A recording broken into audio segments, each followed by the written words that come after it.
We finally got to the point we've been waiting for it feels like 4,000 years. Week 1 of the NFL is back. We had major upsets, close games everywhere this week. And today in this video, we're going to recap everything that happened. Yes, every team, every game, everything. I just briefly want to talk about the Bills and Rams game. Josh Allen has not lost a step. He's sitting here posterizing players, giving them a stiff arm. He did have 2 turnovers, I think, but one really wasn't his fault. Von Miller and that defense looked amazing as well. Just like we all predicted, they'll be a major playoff contender this year. But on the other side, the Rams didn't look as good. Nobody really stepped up in the wide receiver court besides for Cooper Kupp. Matthew Stafford didn't look up to par with his new elbow surgery. Jalen Ramsey got burnt, maybe overrated. I mean, he's getting burnt a lot now. Was it a case of the Super Bowl hangover, or was it just a case that they played the Buffalo Bills? The Steelers were probably the biggest underdogs this week, and they came out with a win. This defense is very dangerous, but this win did come at a cost.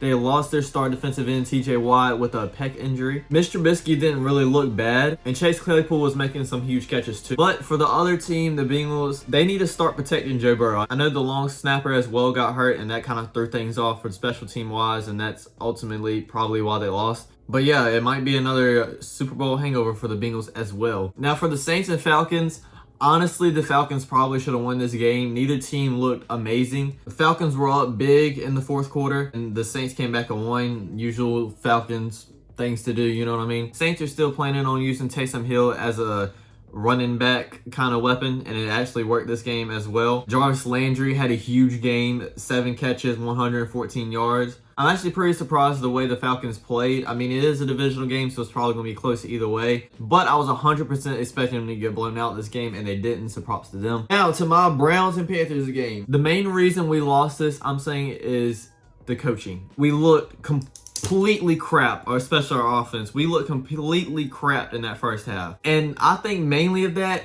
is we ran the ball 4 times. I understand you want to keep Christian McCaffrey healthy. You don't want him to give him the ball as much, but there's a difference between using them and running them into the ground. You can give him the ball more than 3 times and a half. And if you don't even give him the ball that much, that's why we signed Deontay Foreman for. To give him the ball, to get the workload off of McCaffrey. And you didn't even want to use him. I don't care what team you're going against. You have to run the ball more than 4 times and a half. Second half looked amazing. Baker Mayfield looked a lot better. Defense still couldn't stop the run game really. Robbie Anderson stepped up majorly. Christian McCaffrey looked like Christian McCaffrey when he actually started getting touches. As a Carolina Panthers fan, I'm still excited about the season. If we played like we did in the first half of the whole game, I would have just thrown the season out of the way. But we did bounce back. On the other side of the ball, Jacoby Brissett didn't do amazing. He just did his job. The running game on Nick Chubb, obviously, he's going to do good. Their defense was amazing, running around, creating havoc, especially in that first half. Next is going to be the monsoon game. You had the San Francisco 49ers traveling to Chicago to take on the Bears. This field was completely soaked. It was like puddles of rain everywhere. Trey Lance didn't perform all that great. He had a couple of questionable throws. But honestly, I wouldn't write Trey Lance off yet because this is a hard game to play in. Like, he's literally playing in a monsoon. You can't write him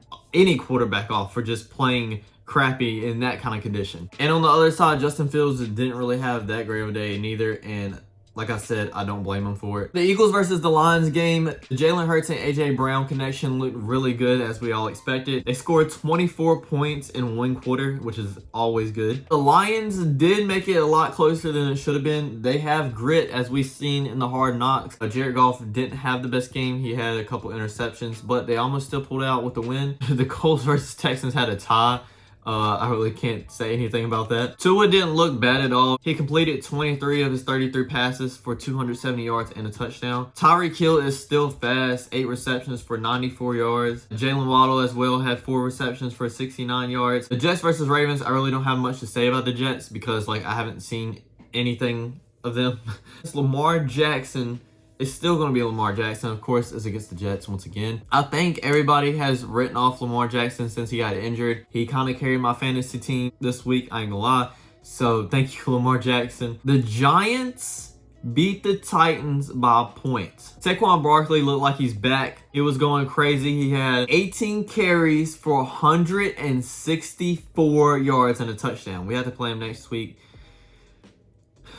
I'm excited about that. But if you're the Titans, would you be concerned? Because honestly, the Giants are probably not that good. Let's just face it. I mean, they might be decent. For the Chiefs versus Cardinals game, the Cardinals look like they struggled, but then again, it's against the Chiefs, so who really knows? Kyler Murray did make a couple of highlight plays every now and then, but he hasn't really proven yet that he can be great in the NFL. A lot of people were wondering if Patrick Mahomes was going to be Patrick Mahomes without Tyreek Hill. He definitely was. They scored 44 points.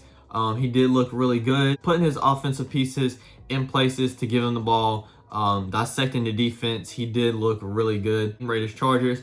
Devontae Adams looked really good even in this loss, but the Chargers did look really good as well. Love Justin Herbert, what he did. Besides for letting Devontae Adams catch all over them, I like what their defense looked like as well. Now we'll talk about the Green Bay Packers versus the Minnesota Vikings. Everybody said that the Minnesota Vikings are going to do great this year, and I think that as well. A lot of people said that they'll win the division. I don't think that. Obviously, they beat the Packers, so that is a great start. But just like a year ago, we saw the Packers struggle in week 1 versus the Saints, but they came back and was ultimately the #1 seed in the NFC. Could that happen again? Maybe. 2 of the 5 starting offensive linemen for the Packers were missing. Aaron Rodgers was getting completely killed out there. He had some hard hits on him. Is this a case that the Vikings are just really good? Or is this a case that Aaron Rodgers and the Packers, without Devontae Adams, is going to have some trouble? I think it's a little bit of both, honestly.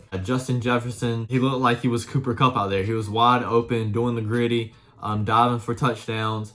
Kirk Cousins looked great. That defense, like I said, looked amazing, overwhelming Aaron Rodgers. And for the Sunday night football game, the Buccaneers versus the Cowboys, obviously, we'll go ahead. The cat's out of the bag. Dak Prescott's hurt. Dak Prescott's probably going to miss at least a few weeks. I think they said around like the end of October, the beginning of November is when they're looking for him to come back. He had a thumb injury. Beside the Buccaneers, Tom Brady didn't look amazing. He didn't look bad, but Leonard Fournette was running all over the Cowboys, and their defense did look really good as well. Today is Monday afternoon when I'm recording this, so the Seahawks and Broncos game has not happened yet. Thanks for watching, everybody. I hope you enjoyed. Don't forget to like, comment, subscribe, and I'll check you guys out next time. Peace.